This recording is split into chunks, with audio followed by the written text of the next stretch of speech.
দিগন্তের প্রতিটি বস্তুর মাঝেই আল্লাহর নিদর্শন রয়েছে। হতে পারে এর কোনো একটাই তোমাকে তার পথ দেখাবে। হয়তো তোমার নিজের মাঝেও রয়েছে আশ্চর্যজনক অনেক নিদর্শন, যদি তোমার দুচোখ তা দেখত। সমস্ত সৃষ্টি জগতই তো আশ্চর্যজনক ও রহস্যময়। তুমি তার ব্যাখ্যা বুঝতে গেলে ক্লান্ত ও দিশেহারা হয়ে পড়বে। তুমি ওই ডাক্তারকে জিজ্ঞেস করো, হঠাৎ মৃত্যু যার জীবনকে কেড়ে নিয়েছে, হে ডাক্তার, তোমার কাছে চিকিৎসা বিজ্ঞান থাকা সত্ত্বেও কে তোমার মৃত্যু ঘটালো? তুমি কঠিন রোগ থেকে আরোগ্যপ্রাপ্ত ওই রোগীকে জিজ্ঞেস করো, যাকে সুস্থ করতে ব্যর্থ হয়েছিল সমস্ত চিকিৎসা বিজ্ঞান, হে রোগী, কে তোমাকে আরোগ্য দান করলো? তুমি ওই সুস্থ ব্যক্তিকে জিজ্ঞেস করো, যে কোনো কারণ ছাড়াই মৃত্যুবরণ করলো, হে সুস্থ ব্যক্তি, কে তোমার মৃত্যু ঘটালো? তুমি ওই দৃষ্টি সম্পন্ন ব্যক্তিকে জিজ্ঞেস করো, যে গর্ত সম্পর্কে সতর্ক থাকা সত্ত্বেও গর্তে গিয়ে পড়ল, হে দৃষ্টি সম্পন্ন ব্যক্তি, কে তোমাকে গর্তে ফেলল? তুমি ওই অন্ধ লোককে জিজ্ঞেস করো, যে ভিড়ের মাঝেও নির্ভুলভাবে পথ চলছে, হে অন্ধ লোক, কে তোমাকে নির্ভুলভাবে পরিচালনা করল?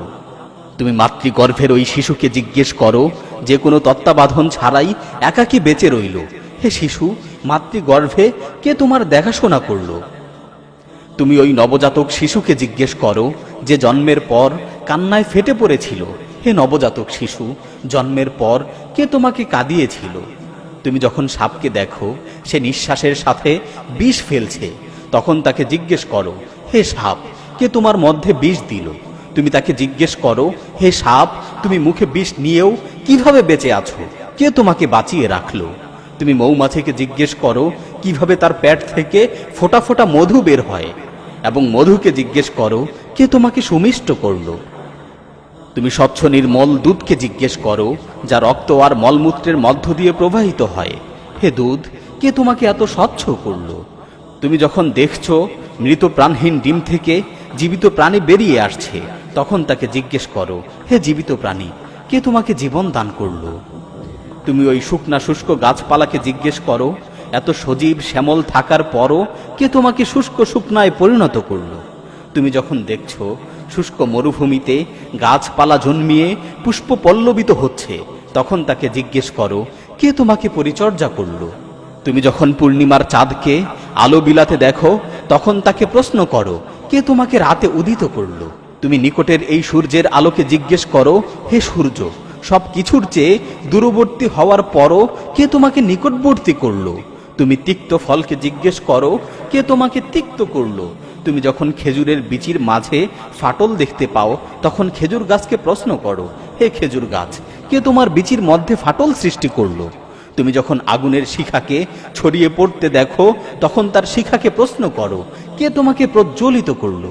তুমি যখন সুউচ্চ পাহাড়কে দেখো যে তার চূড়া মেঘের সাথে মিশে আছে, তখন তাকে প্রশ্ন করো, কে তোমাকে সুদৃঢ়ভাবে এত সুউচ্চে স্থাপন করলো? তুমি যখন দেখো পাথর ফেটে ঝর্ণা বের হচ্ছে, তখন তাকে জিজ্ঞেস করো, কে তোমার মধ্য থেকে পানি বের করলো? তুমি যখন দেখছো নদী মিষ্টি সুপীয় পানি নিয়ে প্রবাহিত হচ্ছে, তখন তাকে জিজ্ঞেস করো, কে তোমাকে প্রবাহিত করলো? তুমি যখন সমুদ্রকে উত্তাল অশান্ত হতে দেখো, তখন তাকে প্রশ্ন করো, কে তোমাকে উত্তাল করলো? তুমি যখন রাতকে অন্ধকারচ্ছন্ন হতে দেখো, তখন তাকে প্রশ্ন করো, হে রাত, কে তোমাকে অন্ধকারচ্ছন্ন করলো? তুমি যখন সকালকে হাস্যোজ্জ্বল হয়ে উদ্ভাসিত হতে দেখো, তখন তাকে জিজ্ঞেস করো, হে সকাল, কে তোমাকে উদ্ভাসিত করলো? অবশ্যই তুমি বলবে, সৃষ্টি জগতের সব কিছুই আশ্চর্যজনক ও রহস্যময়, যদি তোমার দুচোখ তা দেখত, যদি তোমার অন্তর তা বুঝত। হে আমার প্রতিপালক, সমস্ত প্রশংসা একমাত্র আপনারই জন্য। আপনি ব্যতীত প্রশংসার যোগ্য আর কেউ নেই।